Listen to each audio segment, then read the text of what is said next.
சிறுகதை இலவசம்.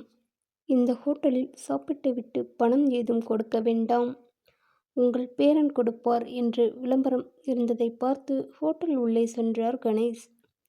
என்ன சார், என்ன சாப்பிட்றீங்க என்று கேட்டார் சர்வர் சபாபதி. நல்ல பசியோடு இருந்த கணேஷ், முதலில் 2 இட்லி கொண்டு வா, நெய் ஆனியன் ரவா தோசை 1 என்று சொன்னார் கணேஷ். சர்வர் இட்லியும் தேங்காய் சட்னி, கார சட்னி, சாம்பார், இட்லி பொடியுடன் கொண்டு வந்து கொடுத்தார். வேறு என்ன வேணும் சார்? ஒரு பொங்கல், ஒரு செட் வடை. கணேஷ் சாப்பிட்டு முடித்து விட்டான்.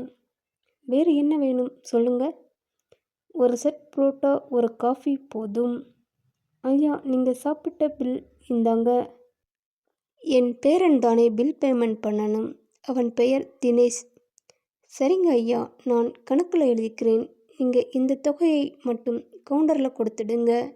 இது உங்கள் தாத்தா சாப்பிட்ட பில், பேரன் கணேஷ் தருவார்னு சொல்லி சாப்பிட்ட பணம் என்று சர்வர் சொன்னபோது கணேஷுக்கு காய்ச்சலே வந்துவிட்டது.